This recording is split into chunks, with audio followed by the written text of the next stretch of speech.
You never really know a person until it's too late. Until the mask slips and you realize the one standing beside you might be capable of something darker than you ever imagined. That's when the fear begins.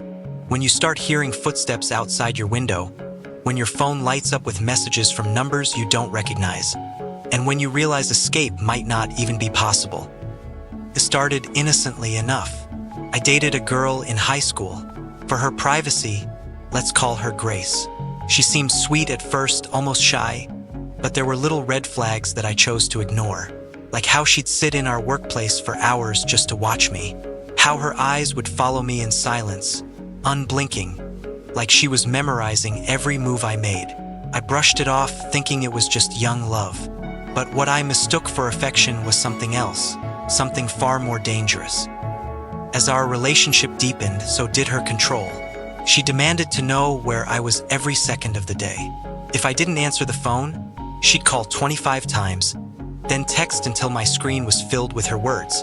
If I didn't reply, it would spiral into screaming matches and accusations. I wasn't allowed to play games with friends or even go out for a walk without her blowing up my phone. I felt trapped, suffocated, like my own life wasn't mine anymore. Eventually, I broke up with her. That should have been the end of it. But endings are never that clean when obsession is involved. Grace would wait for me after work, blocking me from getting to my car, whispering threats and promises in equal measure.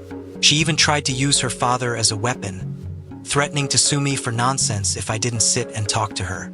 I thought it was all empty manipulation, until the night she turned violent. She had me trapped in her car, her nails digging into my arm so deep I could feel skin tearing, her face twisted into something unrecognizable, pure malice burning in her eyes. I yanked myself free and ran to my car, speeding away as if the devil himself were at my heels. I thought I was safe once I locked my door at home. But that night, as I played video games to distract myself, I heard it, soft tapping on my window. At first, I thought it was in the game. Then I heard my name whispered outside. It was Grace. Her voice was low, almost gentle at first, asking me to come out, to talk, to give her a sweater back. But when I ignored her, the tone shifted. Her fists pounded against the glass, her screams echoing through the night. And then I saw something that still makes my blood run cold. She wasn't alone. A hooded figure stood half-hidden behind a tree in my yard, watching, waiting. When they sprinted toward the window, I slammed it shut just as Grace tried to pull me through. Their hands nearly reached me before I locked it. Only then did they retreat. That was the moment I realized Grace wasn't just unstable. She was dangerous, and she had help.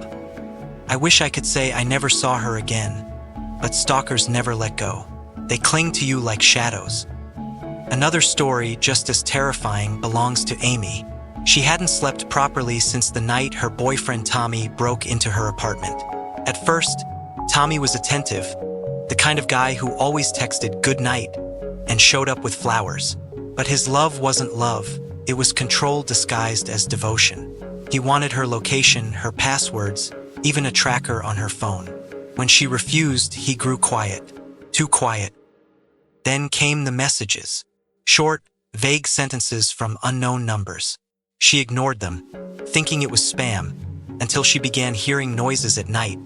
Soft footsteps, doors opening, the faint creak of someone moving through her apartment. One night, she fell asleep with the lamp on and a chair pressed against her door.